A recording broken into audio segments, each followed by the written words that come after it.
बिस्मिल्लाहिर्रहमानिर्रहीम। नाजरीन, आप देख रहे हैं रास्ता न्यूज़ और मैं हूं आपका मेज़बान सियार शमसी। नाजरीन, जैसा कि आप जानते हैं कि इस वक्त पूरे मुल्क में एक इज़्तिराब की, दुख की, अफसोस की फ़ज़ा है और जिसका ताल्लुक मछ में, बलूचिस्तान के इलाके मछ में होने वाले एक बेईमाना वाक़या से है, जहां एक हज़ारा बरादरी के 11 गरीब कानकुन जो कोयले की कानों में जो वैसे ही एक मौत का कुआं होता है, वो क़यामत और ज़िंदगी और मौत की कशमकश में काम करते हैं और उन्हें वहाँ से अगवा करके एक पहाड़ी पे जाकर वहाँ एक एक करके उनको कत्ल किया गया है। उनके गले काटे गए हैं बेरहमी के साथ और जिनमें से 6 जो हैं वो मौका पर ही हलाक हो गए और 6 जो थे, बाकी 5 जो थे वो अस्पताल जाते हुए रास्ते में दम तोड़ गए।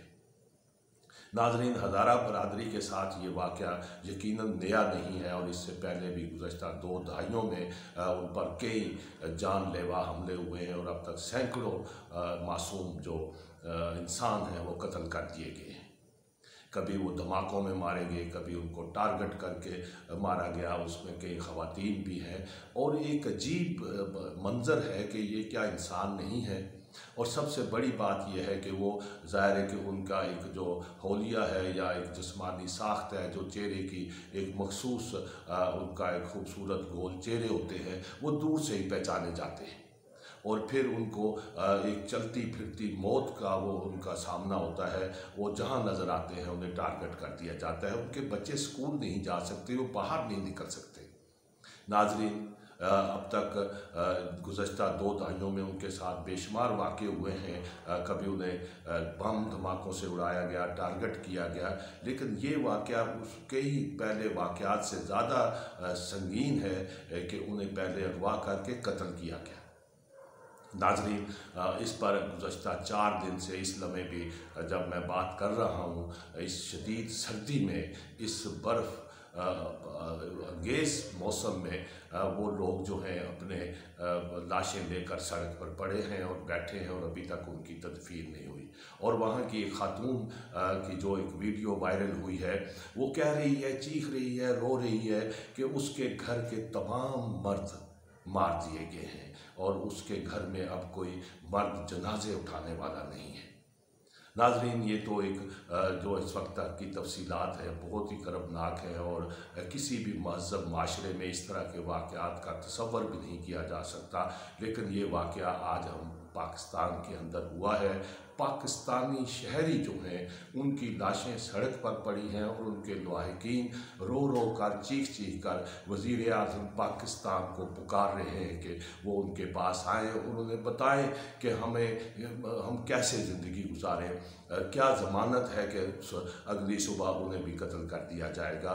वो ज़मानत मांग रहे हैं अपनी ज़िंदगियों की और वज़ीर आज़म अभी तक वहाँ नहीं जा सके हैं। उसकी बहुत सी वजूहात हो सकती हैं, उसमें सिक्योरिटी का मसला है और उन्होंने अपने वज़रा भी भेजे हैं, वज़ीर दाखिला गए हैं, बाद में कुछ और वज़ीर गए हैं। लेकिन बदकिस्मती कहिए कि ये एक ऐसा सानिया था जहां इस तरह के सियासत से नाबलद और ऐसे वज़ीर जिनकी कारकर्दगी पहले ही मशकूक है, उनको भेजा गया, जिनको ना तमीज़ है बात करने की और वहाँ जो गुफ्तगू हुई है, जो सवाल हुए और उन लोगों के साथ जिनके लाशें सड़क पर पड़े हैं और उन पर सवाल जवाब किए जा रहे हैं। तो मैं समझता हूँ कि वज़ीर आज़म इमरान खान की बहुत बड़ी गलती थी कि उन्होंने अगर खुद नहीं जा सके थे अभी तक, लेकिन ऐसा डेलीगेशन भेजते, ऐसी कोई शख्सियत भेजते, संजीदा शख्सियत भेजते, उसमें असद उमर का नाम था, उसमें स्पीकर को भेज देते, वहाँ से चेयरमैन सेनेट को भेज देते, वहाँ किसी अपोजिशन लीडर से बात करके उनका एक डेलीगेशन मुश्तरका बनाकर भेज देते। लेकिन ऐसा नहीं हुआ और जो भी वज़ीर गए उन्होंने मामले को मज़ीद गंभीर और मज़ीद एक गदला किया। अब इस पे सूरत हाल ये है कि 4 दिन हो चुके हैं और वज़ीर आज़म ने अपनी एक ट्वीट की है, उन्होंने इस वाक़े की मज़म्मत भी की है और ये कहा है कि वो तदफीन के बाद उनके पास आएंगे। लेकिन हज़ारा बरादरी के जो लोग हैं इस वक्त गमज़दा हैं, वो ये बात मानने को तैयार नहीं है। उन्होंने मुतालबा किया है कि जब तक वज़ीर आज़म यहाँ नहीं आएंगे वो अपने प्यारों की तदफीन नहीं करेंगे। नाज़रीन, इस पर मुख्तसरन ये कहा जा सकता है कि इस वक्त वज़ीर आज़म पाकिस्तान मुल्क के वज़ीर आज़म हैं, वो किसी एक जमात के वज़ीर आज़म नहीं है।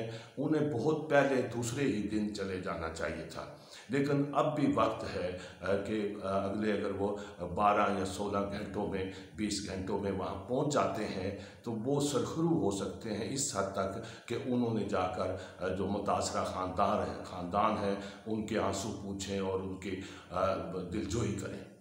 लेकिन अगर अब भी देर हो जाती है तो ये चीखें, ये वाक़या उनका पीछा करता रहेगा। अब इस मामले का दूसरा पहलू देखते हैं कि वज़ीर आज़म क्यों नहीं जा रहे, और उसकी सबसे बड़ी वजह ये जो इस्लामाबाद में इस वक्त सूरत हाल है और जो उनकी काबीना के जो मशावरत है उससे ये लगता है कि इमरान खान पूरी तरह एक जाल में जकड़े जा चुके हैं। और ये जाल किसी दूसरे या उनके मुखालफिन ने नहीं बनाया, बल्कि उनकी अपने हाथ से बुना हुआ ये जाल है, जिसमें उनको कोई साहिब मशवरा देने वाला नज़र नहीं आ रहा। ये ज़रूर उनको मशवरे दिए जा रहे हैं कि वहाँ मत जाएं, वाक़यात होते रहते हैं, फिर और वाक़या होगा तो फिर आप जाएंगे। खुदारा वज़ीर आज़म जो होता है मुल्क का, वो आवाम का माई बाप होता है। और अगर आज पाकिस्तान इस वक्त भूल जाएं कि हज़ारा बरादरी के लोग कौन थे, वो शिया थे, उनको मारने वाले कौन थे, सुन्नी थे, लेकिन वो सब कलमा गो थे, मुसलमान कहलाते हैं। लेकिन इस वाक़या के बाद मैं नहीं समझता कि जो इंसान को कत्ल करता है वो किसी मज़हब को मानता है या किसी खुदा को मानता है। और इस वक्त मामला मज़हब का भी नहीं है, पाकिस्तानियों का और वज़ीर आज़म का रिश्ता है।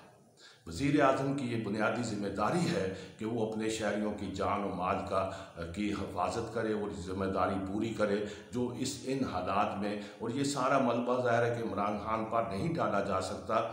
ये वाक़यात गुज़श्ता 20 बरसों से हो रहे हैं और इसमें साबिक़ वज़ीर आज़म जब राजा परवेज़ अशरफ वहाँ वाक़या हुआ था, वहाँ गए थे, सूबे की हुकूमत तब्दील हुई थी, chief of army staff Qamar Javed Bajwa भी जा चुके हैं, उन्होंने भी वादे किए थे, लेकिन ये सिलसिला रुका नहीं। आज सिर्फ मुख्तसरन ये है कि वज़ीर आज़म पाकिस्तान समझें कि उनके पास इस वाक़या के हवाले से, वहाँ ना जाने के हवाले से मज़ीद कोई ऑप्शन नहीं है कि वो फौरी तौर पर वहाँ जाएं और उन लोगों की दिलजोई करें और उनको ज़िंदगी, उनकी हिफाजत की ज़िम्मेदारी पूरी करें, उनको यकीन दिलाएं कि उनको इस सारी सूरत हाल से निकाला जाएगा और मुजरमों को गिरफ़्तार किया जाएगा। नाज़रीन, और दूसरी सबसे मैं समझता हूँ कि इस वक्त इमरान खान के पास ये ऑप्शन है कि वो तमाम अपोजिशन के साथ सीज़ फायर करके फौरी तौर पर एक कुल जमाती कॉन्फ्रेंस खुद बुलाएं, तमाम अनाओं को, झगड़ों को एक साइड पे रखें, देखें कि इस वक्त पाकिस्तान के ख़िलाफ़ क्या साजिश हो रही है। हुकूमत की तरफ से कहा जा रहा है कि साजिश हो रही है, बाहर का हाथ है। भाई, अगर बाहर का हाथ भी है तो उसको रोकना किसकी ज़िम्मेदारी है? और उसको इसी सूरत में रोका जा सकता है कि आप पहले घर में अपने अमन लाएं, घर की लड़ाई बंद करें। और मैं इसको आखिर में ये अर्ज़ करूँगा कि इस वक्त सूरत हाल मच में बहुत संगीन है। बलोचिस्तान एक सेंसिटिव सूबा है, दुश्मन की नज़रें हैं, सी पैक टारगेट पे है, और इंडिया, अफ़गानिस्तान, जिसको भी आप ये कहें, वो पाकिस्तान के दुश्मन हैं, उनसे आप बेहतरी नहीं की तवक्को नहीं रख सकते। लेकिन इन तमाम साजिशों, तमाम हमलावरों को रोकना हुकूमत वक्त की ज़िम्मेदारी है। ये जवाब नहीं बनाया जा सकता। और बदकिस्मती से देखा जाए तो ये इंतहा पसंदी की जड़ें हमारे अंदर मौजूद हैं, और 77 के बाद जिस तरह इनकी आबियारी की गई उसके नतीजे में पाकिस्तान बहुत ज़ख्मी हुआ है। पाकिस्तान ने बहुत कुर्बानियाँ दी हैं। अब मज़ीद इस तरह की कुर्बानियों की कतई गुंजाइश नहीं है। और वज़ीर आज़म पाकिस्तान, आपके पास भी 24 घंटे का वक्त है, आप वहाँ जाएं। अगर आप कल तक नहीं गए तो फिर आपका जाना ना जाना बेमानी हो जाएगा। और इससे पहले कि देर हो जाए, अपनी पार्लियामेंट, अपने सियासतदानों को बुलाकर रास्ता निकालें, मुल्क के अंदर अमन लाएं, ताकि जो ख़तरात हैं दाखिली खारजी जो भी हैं, लेकिन सबसे बड़ी बात यह है कि इस वक्त पाकिस्तानियों की जो ज़िंदगी है वो ज़्यादा अहम है। उनके दुख जो हैं वो ज़्यादा अहम है। और ये वज़ीर आज़म की ज़िम्मेदारी है कि वो अपने लोगों के पास फौरी तौर पर जाए और जो उन्हें मशवरे दे रहे हैं कि वहाँ कोई ख़तरा हो सकता है, कुछ हमला हो सकता है, ये तमाम बेमैनी बातें हैं। वो वज़ीर आज़म को वज़ीर आज़म बन के जाना चाहिए, उन्हें अपने लोगों से कोई ख़तरा नहीं होना चाहिए। नाज़रीन, इस वक्त तक यही अर्ज़ करना था। इस मामले में जो भी पेशरफ्त होगी रास्ता न्यूज़ आपको आगाह करता रहेगा।